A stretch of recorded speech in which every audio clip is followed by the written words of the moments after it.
जिस मैच का हमें इंतजार था दोस्तों, वो मैच आ गया है। रियल मैड्रिड वर्सेस बार्सिलोना का एल क्लासिको कोपा डेल रे मैच। लेकिन कहानी इतनी आसान है कहाँ। एक तरफ फ्लोरेंटिनो पेरेस रेफरीज को धमका रहे हैं ये कह के कि हमारा विन रेशियो ज़्यादा है, 80% बार्सा जीती है, 60% रियल मैड्रिड जीती है।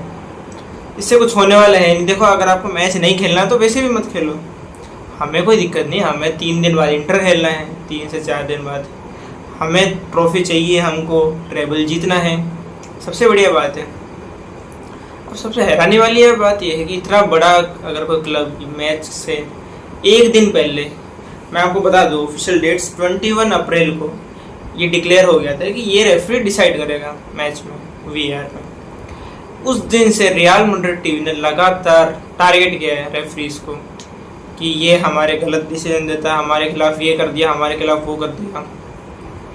और आज एक दिन पहले उन्होंने ट्रेनिंग सेशन मिस किया। यहाँ तक ये तक धमकी दी गई है काफ़ी रिपोर्ट्स के अकॉर्डिंग कि मैच तक वो बॉयकॉट फॉरफिट करने वाले थे। लेकिन अल्टीमेटली ये सब प्रेशर दिखाई दिया था उनका रेफरी से बनाने का। अब कल का मैच खेला जाएगा, एल क्लासिको मैच।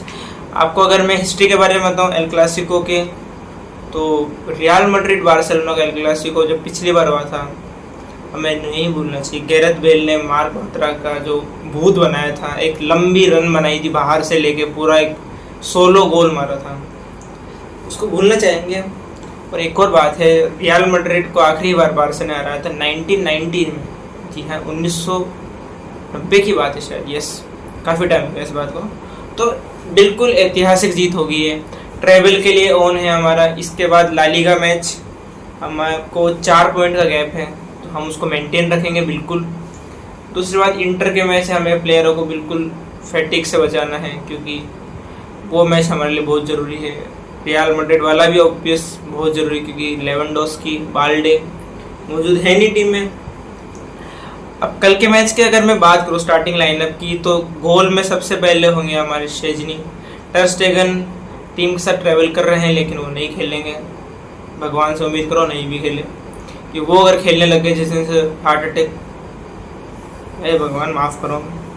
दूसरी बात करें बैक लाइन की, it's none other than Inigo and Cubarsi. We have to see जूस Kounde on the right flank, और left flank Gerard Martin load. Midfield it's none other than Frenkie Pedri, and maybe highly chance कि हमें Olmo दिखाई देगा। Half time पे शायद Gavi या फरमीन को बुलाएं। अब पेड्री का इंटरेस्टिंग फैक्ट मैं आपको ये बताऊं कि पेड्री ने इस साल 26 मैच खेले नियरली, जिसमें 17 या 18 मैच में वो MVP रहा है, जो कि एक बड़ी बात है। भले ही उसकी गोल असिस्ट नहीं हो, लेकिन जो मैच में इम्पैक्ट उसका आ रहा है।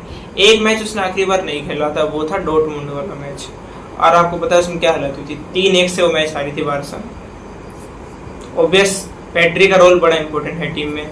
जहाँ तक बात करें हम आगे की फॉरवर्ड्स की, तो रफीनिया को रेस्ट मिला है पिछले मैच में।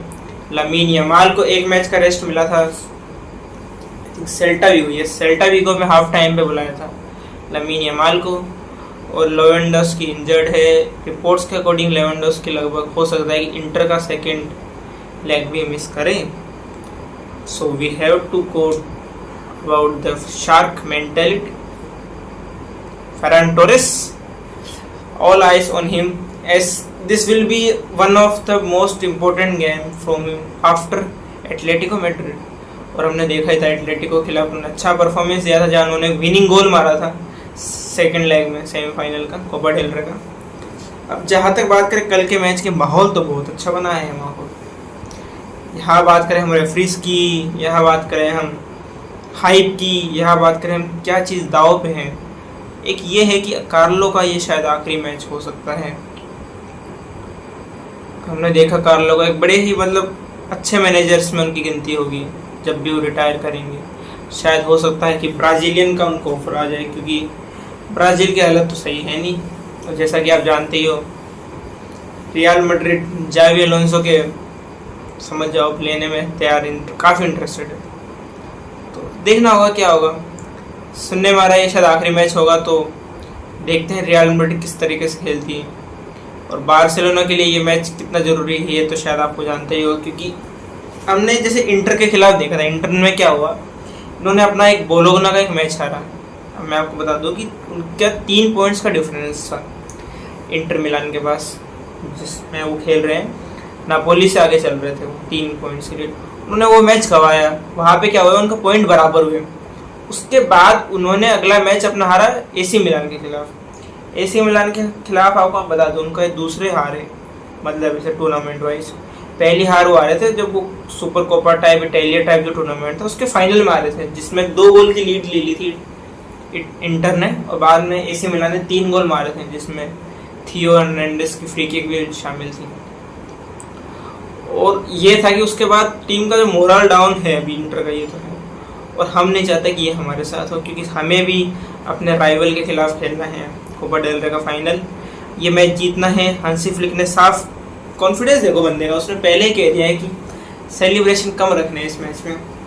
और ऑब्वियस रीजन कार्लो एंसेलोटी हो गया, एंसेलोटी या फ्लोरेंटिनो पेरेस काफ़ी डरे हुए हैं इस चीज़ से।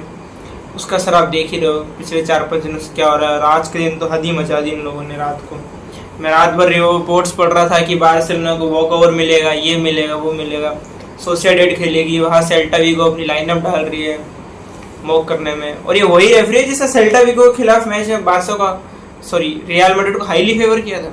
एक पेनल्टी जो मिलनी चाहिए थी, पेनल्टी तो नहीं मिली, लेकिन उल्टा गोल मारा था किलियन एम्बापे का। जी हाँ, मैं बात कर रहा हूँ सेल्टा विगो वर्सेस रियल मैड्रिड का कोपा डेल रे का, शायद राउंड ऑफ 32 था आई थिंक, 16 या 32 आई थिंक, याद नहीं मुझे। बस इंटरेस्टिंग मैच है, वॉच फॉर इट। ओके, सो उम्मीद रहेगी कल के दिन दोस्तों, कल के मैच में क्या होगा, but it's gonna be very exciting.